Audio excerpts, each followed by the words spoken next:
Welcome to Virtually Amazing, the podcast for virtual assistants with me, Shelley Fishel of Tomorrow's VA and Joe Brianti of JLB Support Solutions. In each episode, we'll chat about what we're up to and bring you fantastic interviews with guest experts, as well as our App of the Month and top tips, all aimed at helping you to grow your VA business. So grab a cuppa, sit back and join us for a fun-filled hour. Welcome, listeners, to episode 18 of Virtually Amazing, the podcast.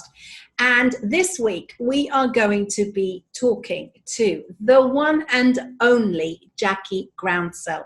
Now, if you haven't met Jackie before, you're in for a real treat.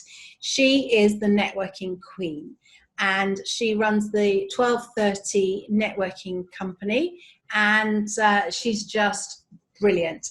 So before we bring Jackie in, Joe, I know we're in COVID times, but let's forget COVID for the minute. Yeah. Do you go to a regular networking event when it's not COVID?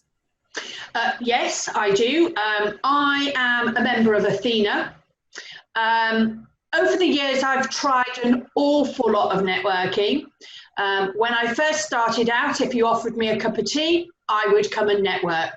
But I've been a little bit more, I wouldn't like to say discerning over the years, but you get to work out your rhythm and what fits in with your business, your target client market, but also where you feel at home. And there's a phrase about tribe, you find your tribe.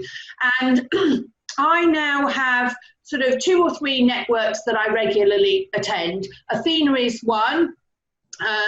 And I work with a colleague. We have a very, very informal sort of networking organisation, and it was just hyper-local, brought people who might not go to a paid networking together. And I also dip in and out of various others that I attend on and offline. Yeah, that's great. I think networking when you're in business, especially when you're in a people business, you're a people-centric business, you need to network because you need to meet people. When I started back in 2002, when did I first start network? Oh, I don't know. I've always networked. Yeah. But I started off at BNI. No, actually, I didn't. I started off, my first proper networking was through a network called Academy, which I have mentioned before. And in fact, Academy is how I met Jackie and Annabelle Kay and various other people, that John Cassidy that we've interviewed. So it's been a great network for me. And it was started by Thomas and Penny Power. It was an online network before online networking was a thing. It was pre-LinkedIn. It was when Facebook was still just for, hey, have you seen my latest girlfriend type thing, and not everybody was using Facebook. But the great thing about Academy was not only was it online and it had lots of groups and forums and chats and messaging, and it was way ahead of its time, it also did offline networking. So there would be once a week or twice a month, there would be a big networking event. It started off at the Grosvenor Hotel, and then they moved to the Tower Hotel. Big event, a few hundred people. And they were great. And that's where I made most of my long-term connections. And then I was introduced by somebody I met there to BNI. Yeah. And I did that for a while.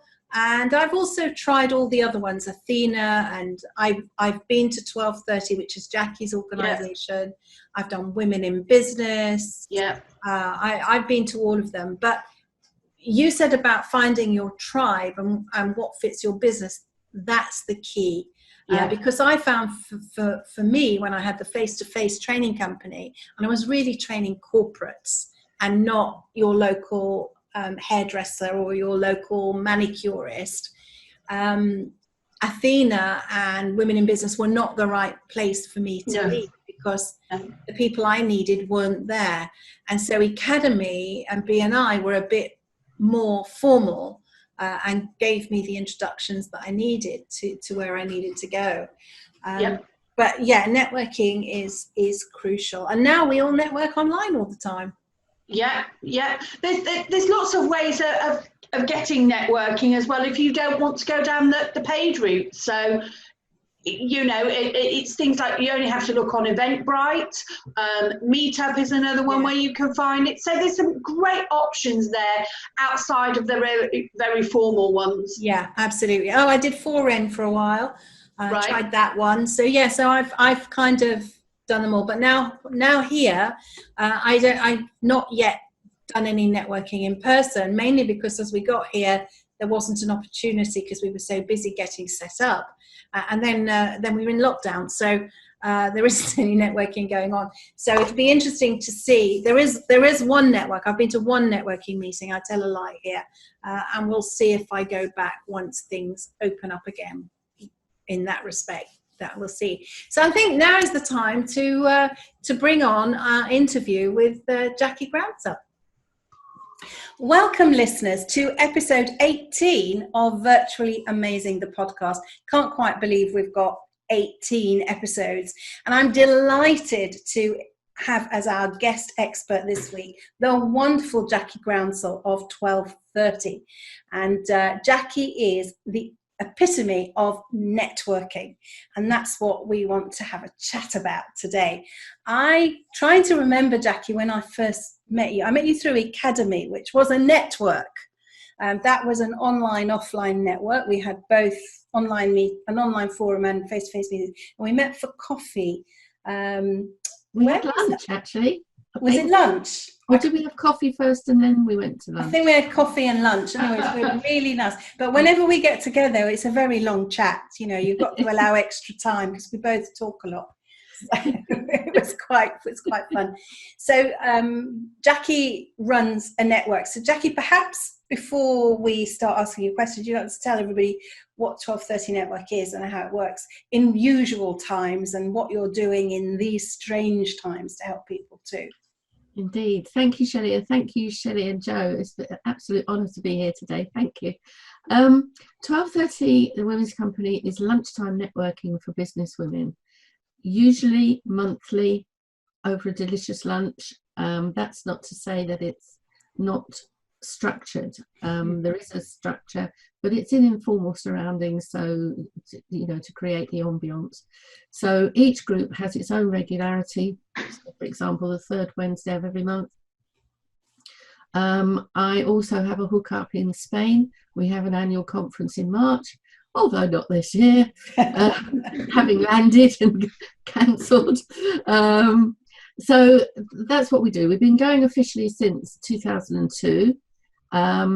Currently, what we do, we took everything online. So we now have weekly meetings at 12:30, and we have a different speaker every week, and we often have what we call a take 10, which is a 10-minute slot. None of our stuff is sales pitch. It's all about building relationships. So the whole environment, whether we're monthly, weekly or whatever, is a supportive, sharing environment, helping each other to grow personally and of course ultimately with the business. Fabulous. So Joe, have you come across Jackie? Jackie and I have met before. She did a webinar with Annabelle Kay on email marketing, and I know the 1230 company, but I've never been able to get to a meeting. I think is it Minnow who used to do one over in Uxbridge, but they always just fell on the wrong time. So I don't think there is one near me at the moment. What areas do your groups run at the moment, Jackie? Where are you, Joe? I'm in Ealing in West London. Yeah, no, we don't. We tend to be London and the southeast. Yeah. So probably London is your nearest, but obviously that's not near enough. Nearer than Israel, but not near enough. A bit nearer than Israel. So, I mean, central London is not difficult. I'm 15 minutes from Covent Garden. Wow. So, It's not to say we couldn't have one in Ealing, Joe. Yeah. Well, maybe we should talk about that. Perhaps we should. There you go. Networking at its best. Yes, absolutely. Absolutely. So Joe, not Joe, Jackie, how does networking benefit somebody that members of our audience? We obviously, our audience are virtual assistants. They're very much home workers. Some will have on-site clients, but mainly they'll be working from home. So what's the benefit to them of coming to a business meeting like the 1230 Network? I think the overriding benefit is actually, as you said, working from home. Those four walls, you sometimes need to get out there and you need to be able to share stuff. We do brainstorming. If somebody's got a real problem, everybody's got different expertise and experiences, so we can do brainstorming in that situation. And I think for somebody, and I have a home office as well, so I know the benefit of physically being out of these four walls and being able to share with other people and to maintain my sanity, although I would classify that as slightly doubtful at the moment. Yeah, I totally get that. So what I see a lot in the VA groups that I'm a member of, new VAs. I was going to say young VAs, but that doesn't actually necessarily follow. They're not necessarily young in years, but they're new in experience. They've left a corporate role, they've always worked in a team, and now they're working from home. And somebody says to them, well, to grow your business, you need to go to a network. How do they go about? Well, there's a few things. One is how to find the right network. And another one is a lot of them are really scared about walking into that room the first time. What tips can you give our listeners for overcoming that scared feeling? One of the things that people are able to do at our meetings, face-to-face meetings, is a 1 minute talk, and that's a 1 minute maximum. If they can get that message over in 10 seconds, then all well and good. And that is one of the things that often puts people off, because they go, I couldn't possibly stand up and do that. They don't have to do it. It's an opportunity. And on the rare occasions when people have said to me, I really don't think I can do that, I've said to them, well, that's fine. Don't worry about it. Get there. And if you change your mind, that's fine. And invariably they do change their mind, because what I try to do is, when people start off in the room doing their 1 minute, I get the seasoned networkers to do theirs first, and shortly afterwards the new ones, so that they're not on the end of the tail. And then sometimes I know that you can see the cogs going, and it's, well, actually I can't do that, and so they do stand up and they do it. So, and I think coming back to what you were saying about to give them confidence, more often than not I'm there. Two reasons for that. One is because I like going and I like meeting everybody and I like to find out what they're doing, etc. And two, because it enables me to cross-refer with the groups. And if they're building a relationship online with me and they know I'm going to be there, assuming that we get on okay, which we usually do, then I'm there to welcome them. And, or of course, each group has a host, and that person is primed as well to know that they have all the information, that they know a new person's there. So they're never left on their own at all. They're always welcomed in. But I know that's hard. You know yourself, Shelley, with training. If people are going to a training group, the hardest thing is opening that door and stepping inside that door. Yeah. And often, once they've overcome that, then welcoming faces, etc., etc. Yeah, I was going to ask you, actually, you said there that you go to every meeting, so you must be out every lunchtime. I am, can't you tell? You get a good idea of what all the different venues are like then as well. Absolutely. Oh yeah, I never go to a venue that I've not been to. Now, slightly reserved on that. Obviously, if distance is a bit of a thing, then I may not, but I do. My local person does the research in that case, and they feed back to me, and it's recommended. But 99.9% of the time, I do suss out a venue before we use it. We need to make sure that that's right for us, and they understand what our needs are. Yeah. So yes, I'm there. You're there every time. That's quite reassuring as well, isn't it? Because you're the person that's brought them in, so at least they know they're going to meet you and not just the host who they may not know.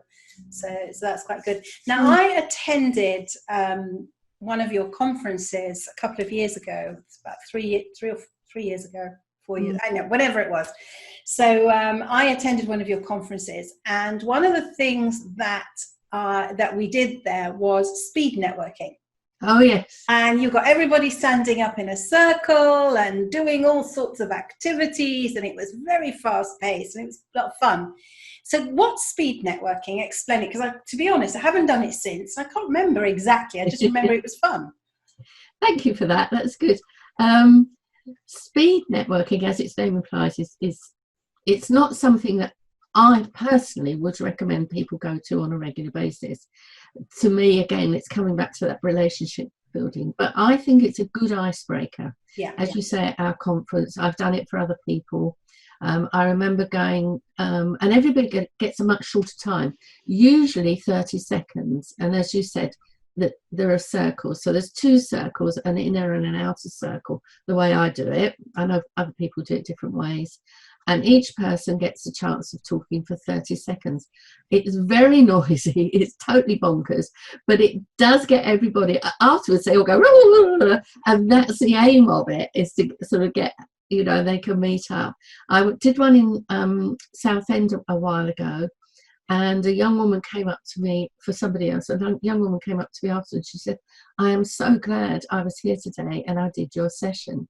Apparently she works with her mum, and her mum had said, you've got to come, you will have to talk to people, you may get a chance to stand up, etc., etc. And she said she was absolutely terrified, but she said, I had to talk to people doing the speed networking, and it was only brief, so she was able to move on, and she got a lot of confidence from doing that. So I think it is a great icebreaker, and it is great for building your confidence as well as with her. Yeah. But personally, I wouldn't advocate it on a regular basis, but No. Different people do different things. So, Yeah. and of course, if you've got, I can't remember how many we had that day, Shelley, but the numbers can go on, and you end up with 50 business cards. What on earth are you going to do with that? You're not going to remember them all anyway. No, it was an icebreaker. It was an energizing session. I think it wasn't early on. I think it was mid-morning, and it was just an energizing session, getting everybody up out of their seats to do something, which is really important when you're training or people are attending a conference. Sitting there passively taking on information all day long is quite hard, and now with people attending all these networking meetings and business meetings online all the time, it's even more important to get out, move from time to time away, move. I'm standing up at the moment. When I'm recording stuff, I stand. Right. I have a stand-up desk, but when I'm working, sometimes I'll be sitting, and you get locked in position.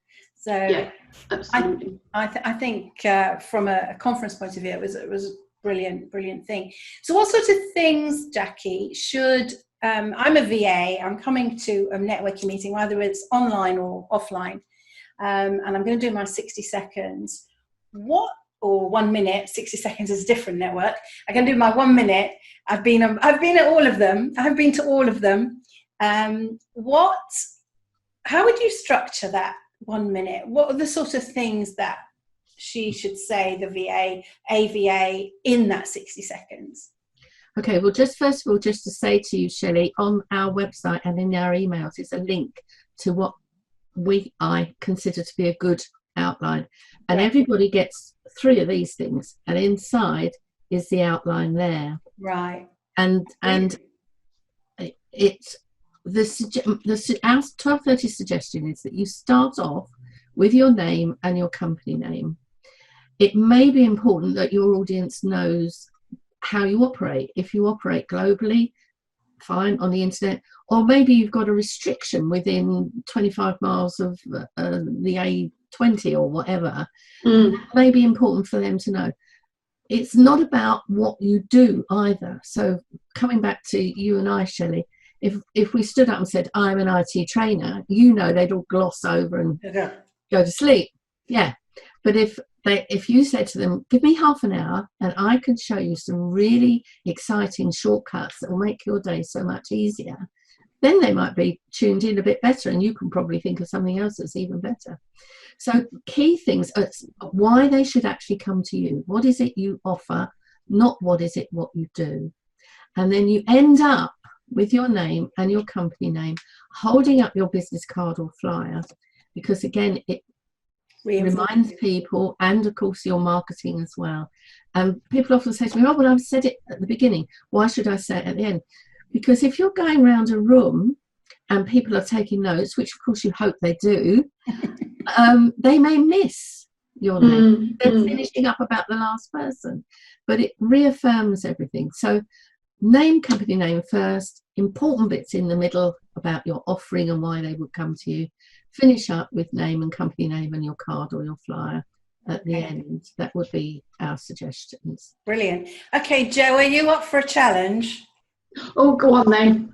Right, so following Jackie's brilliant structure, let's put you on the spot. I'll do it as well, don't worry. Okay, so hi, I'm Jo Brianti, JLB Support Solutions. I help businesses to grow. I do this with streamlined processes that are GDPR compliant and make you work more efficiently. That's Jo Brianti, JLB Support Solutions. Great. Well, I'm Shelley Fishel of Tomorrow's VA, and I help VAs become superheroes to their clients through teaching them how to leverage Microsoft 365 technology efficiently. So that's Shelley Fishel of Tomorrow's VA. Yay! And there you both got your message over very succinctly, very quickly, not maximum time. Yeah. You know, and when I say to people, you've got 30 seconds to go, and I say, well, that doesn't mean you go and jam it all in. I think my tip for VAs would be, I've spent a lot of time talking to myself in the mirror and writing that 1 minute. That some people refer to it as the 1 minute pitch or whatever, but I've written that out time and time again, and I've practiced it and I've honed it.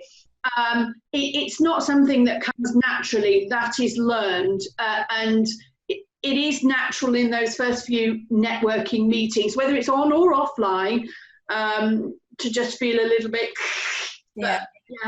So just go for it, everybody, and that is a great template that Jackie's providing for you there.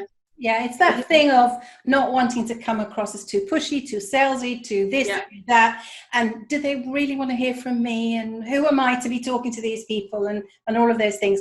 I still remember I've been training since 2002, so it's a long time since I've been running my own business, and I started out charging a lot less than I did when I finished with my face-to-face training, because I felt I didn't value myself or the knowledge that I was, or what I was enabling. And when it came time to put prices up, I would do that, Jo. I would say it out loud until I could say it without my face cracking. Yeah. Because you show on your face if you're nervous or if you don't believe what you're saying. So I would say things over and over again to make sure I believed it. Yeah. Can I just tell you, have we got time for me to tell you? Yeah, with pleasure. We had a group with one of the ladies was marketing, PR and marketing, but as a side thing, she did acting. Ooh. And she stood up one day with a red rose, and she was talking about the importance of the business name. That was the whole thing. And it was a rose by another name. Excuse me. And she got a little way in and she totally muffed it. She just lost her words. She went scarlet and you could feel it in the room. Come on, it's okay. It's okay. She got through it and it was fine. And she got a roar and a clap and everything, because we clap everybody. I think it's important because it is an effort for most people. And I spoke to her afterwards and I said, I'm going to use that as an example, if that's okay. Oh, she said, no, please don't do that. I said, yes, but think about what you do. And if people know that you muffed it, that gives all of us permission to muff it as well.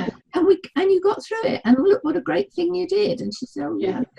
Okay. So, that's it happens. I had a situation with training where it was a macro, Shelley, and I was perfect on this thing. It was for a contract, and it was one-to-one with this guy, and we'd been chatting. He said, "Okay, Jackie, ready when you are." Invariably, I don't know about you, but invariably I've got a pen in my hand, and I had a pen in my hand, and I opened my mouth, and in the bathroom, Joe, I'd been rehearsing, timing, whole bit, for almost a year, it seemed like. So I stood there, and for those seconds, I froze. And I turned and put my pen on the flip chart, and that was it. I was okay. But it just shows, doesn't it? I mean, it doesn't matter how often you do it, it happens. Yeah, it happens. And we're all human, and that's the other thing. When you go to a network, I think part of the way of finding the right network for you also is judging how you're received when you do fluff something. Is it an encouraging place or not? Is it too formal? Is it too informal? All of those things. What's the tone of 12:30, Jackie? Formal, informal, posh, not posh, dressed up, dressed out? Terribly posh. We're terribly posh. Good. No, there is a structure. Yeah. So anybody going to any group will know that they know beforehand if there's a speaker or not. We don't have a speaker at every meeting, and we don't have taster workshops pre every meeting, because again, it's about building a relationship. But they know beforehand what's going to happen. They know that they get the 1 minute opportunity. They know there'll be a host there, and the host will tell them what the agenda is. So there's a clear structure there with what's actually going to be happening. One member a month gets the opportunity to do what we call a take 10. Joe, you mentioned pitch. I hate that word. It's used in some of these networking organisations, isn't it? And I've seen that you get the help sheets, the download, the lead magnet, perfect your 1 minute pitch, but it's not a phrase that sits well with me. It's I call it the 1 minute intro personally, because that feels more comfortable. Yeah, an elevator pitch. I mean, both those words to me, it seemed to be surfacing a lot in networking. I think it was last year, and I popped up on Facebook and said, "What do these words mean to you?"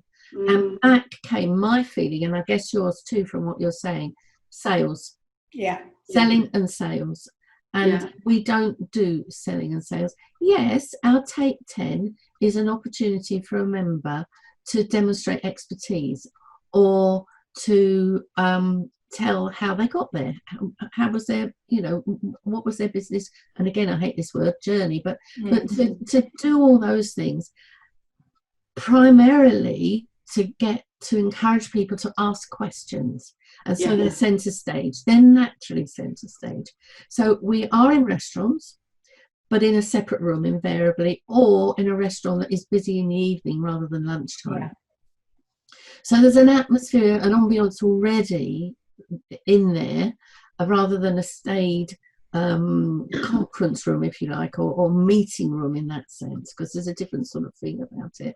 So structure, successful structure, but informal and relaxed. Yeah, that sounds perfect. I mean, it is. I mean, I went to one or possibly two groups, but it didn't work out for me because of where it was and the way that my training schedule ran. I wasn't going to turn down a day's work to go out for lunch, although that could have been counterproductive. Because the hardest thing as a trainer, I don't know if you found this as a VA, Joe, is realizing that when you finally realize that the person you're talking to, the client or prospective client, can't actually see your diary. Yeah. So when I'm looking at my Outlook calendar and they want me to do something for them urgent, they want some training this week, and I don't want to do it this week, but I have got Thursday free, my natural inclination is to say, well, I can fit you in on Thursday. But at the end of the day, they can't see that. And if I said, well, I can't do it till Monday because I'm fully booked, they wouldn't know that any different. Do you find that as a VA as well? Yeah,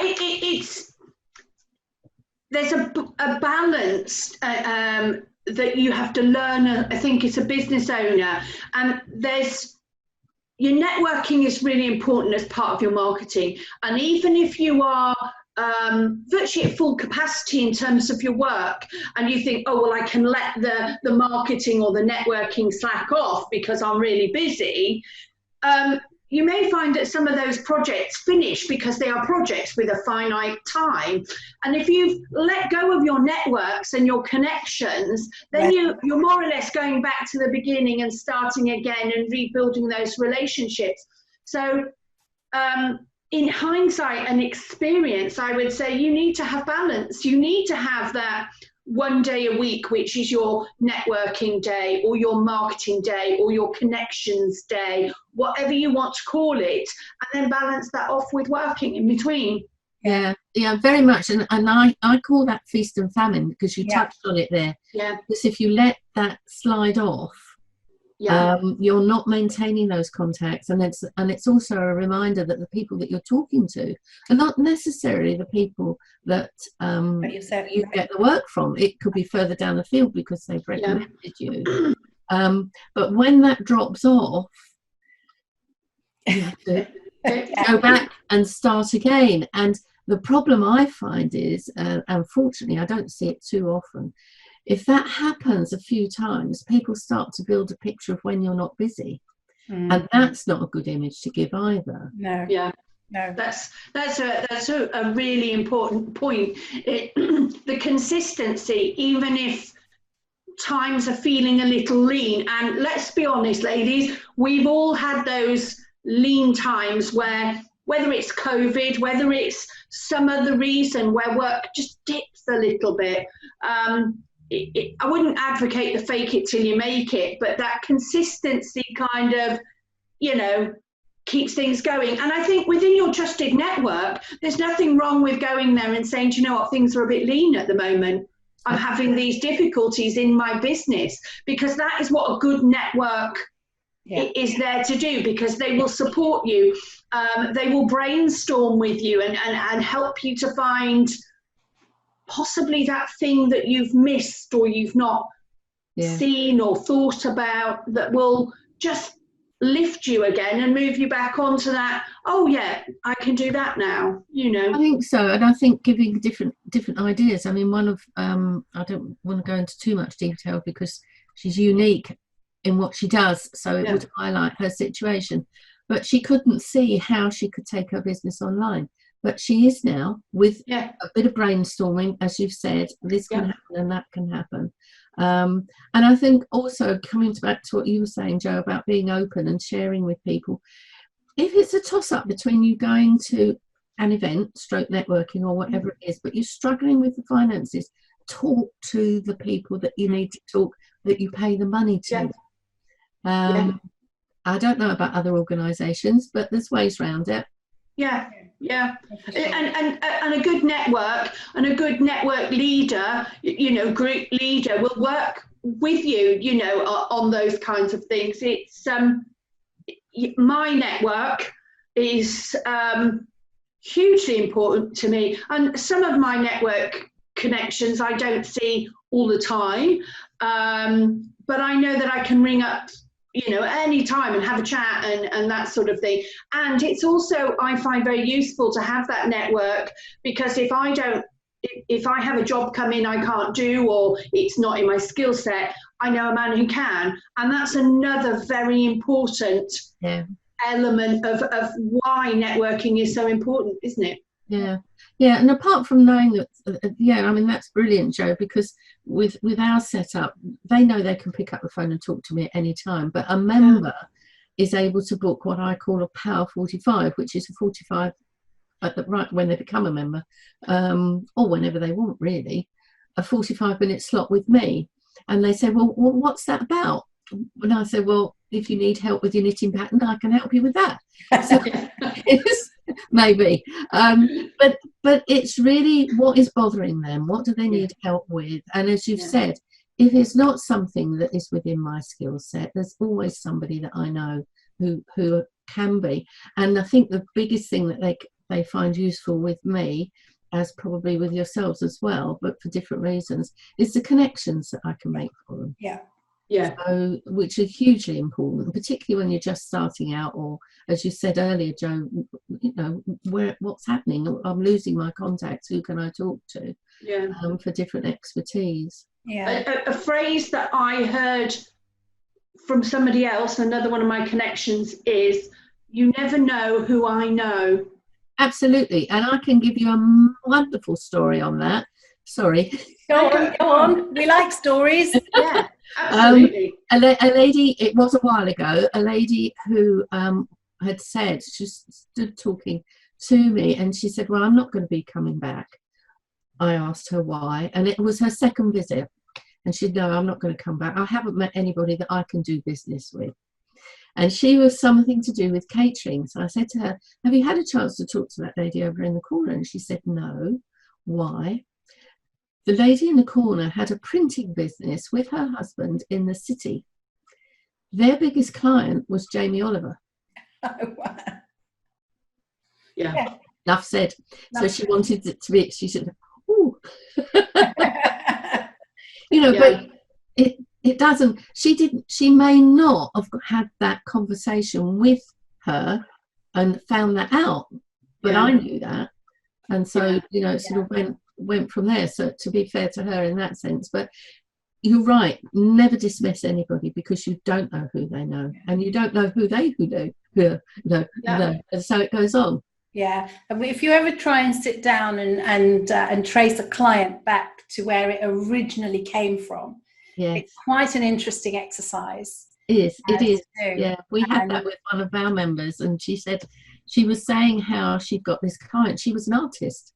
She was saying how she'd got this client, and I asked her that question: where did that come from?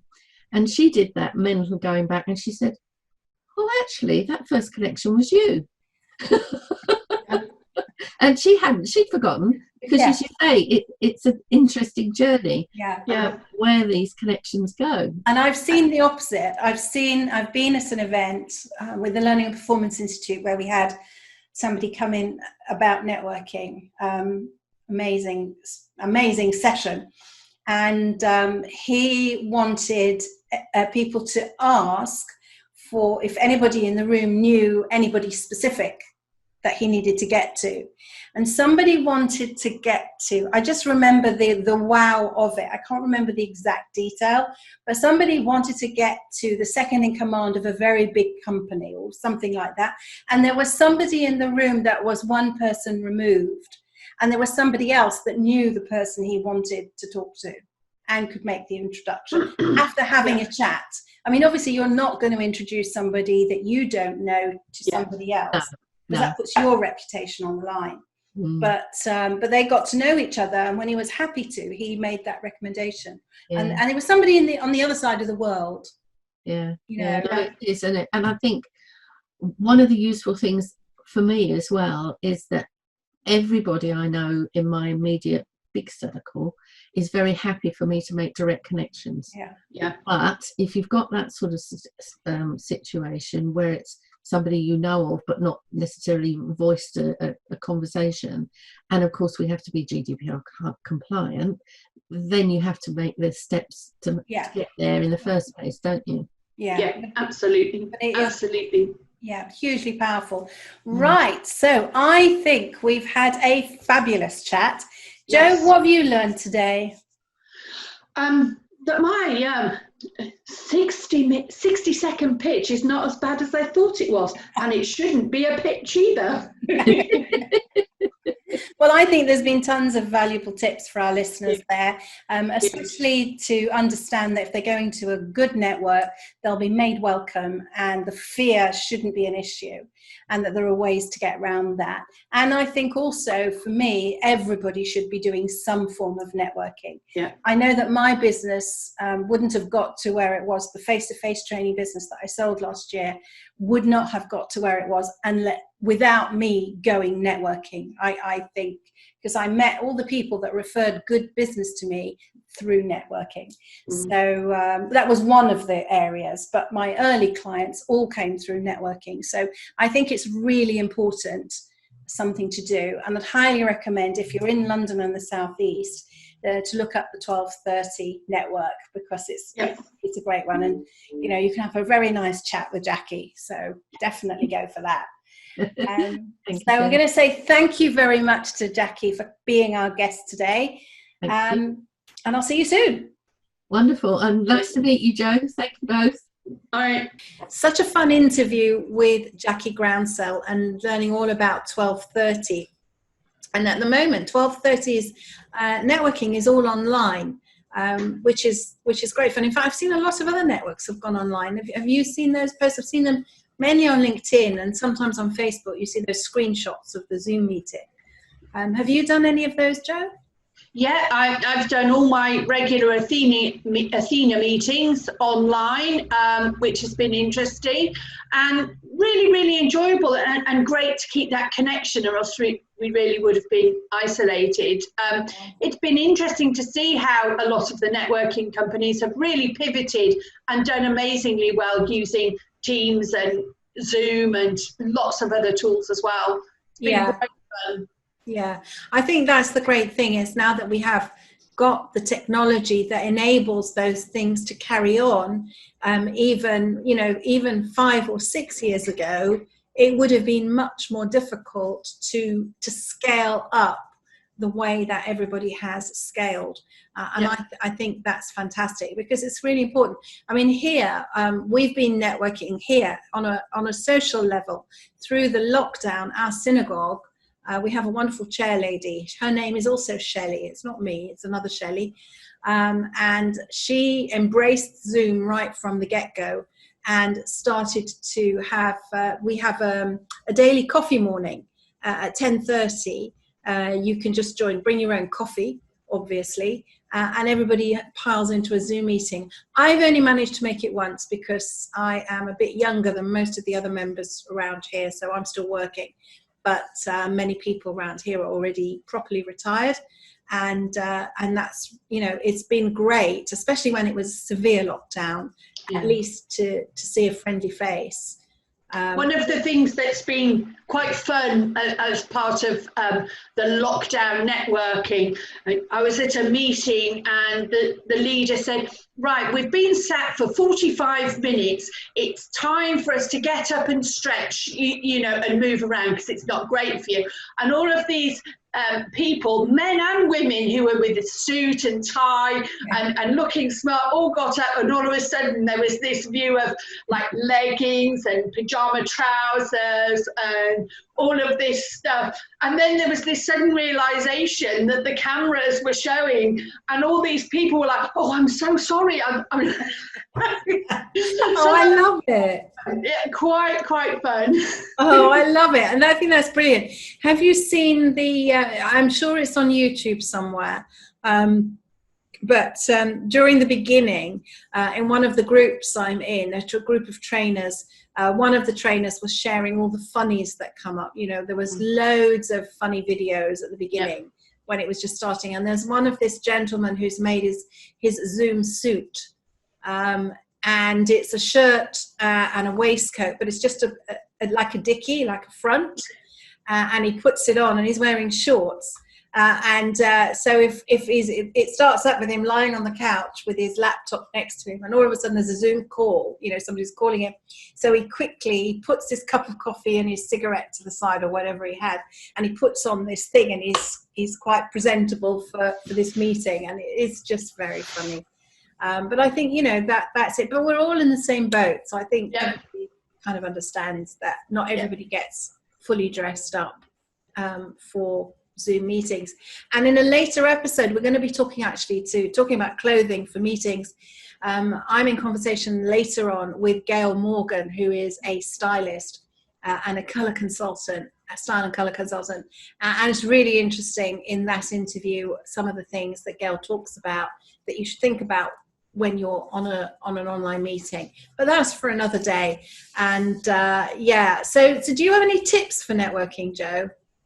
A couple. One, be prepared. Know who will be in there. If somebody sends you a delegate list, read it. Know who's going to be in the room. Prepare. If you're given the opportunity to do that 1 minute to introduce yourself, practice it, prepare. And the final one, and this is probably the most important tip I've got, and it was shared with me a long time ago. You don't know who I know. So I may not be in the market for the service that you are providing, but build a relationship with me, because I may just know that person in my network who may just say to me, do you know anybody who could help me with? And then I can refer you on. Business is done on relationships. So that is my biggest recommendation. Yeah, absolutely. And definitely, I remember from the BNI days that in all of the training, because you get a lot of training about networking when you join up to some of these more formal organizations, you're never selling or marketing your services to people that are actually at the meeting with you. You're marketing to the people that they know, which is exactly what you just said. So I think that's a good place to end this episode. If you want to get in touch with us and network with us online, you can find us both on Facebook and LinkedIn. I prefer to network via my Facebook page, which is at Tomorrow's VA, or via the Virtually Amazing Facebook page at Virtually Amazing. I keep my Facebook private account for my friends to keep my business and my private life separate. Well, at least I try to anyway. And so that's my preferred way, but you'll find me on LinkedIn. More than happy to connect, especially if you're a VA or anybody else for that matter. Connect with me on LinkedIn, and I'm sure Joe, you're on LinkedIn, because I know we share stuff a lot. Yeah, I'm on LinkedIn. I'm on Facebook. I have an Instagram account, but that is very much my fun account. I very rarely put anything work related. The occasional read, but that's about it. Yeah. So LinkedIn or Facebook is for me. Yeah, so LinkedIn, Facebook, we're both on Twitter as well, as we've said in previous episodes. So you can connect with us all up and network with us there. And if you want to email, then it's shelley@tomorrowsva.com or joe@jlbsportsolutions.co.uk. And you'll find all the relevant links to everybody's contact details and anything else that you need to know on the website page for the podcast, which is tomorrowsva.com/podcast episodes. And we'll see you next week. You've been listening to Virtually Amazing, the podcast for virtual assistants with Shelley Fischel and Joe Brianti. We look forward to seeing you or hearing you or you hearing us in the next episode, which is coming very soon.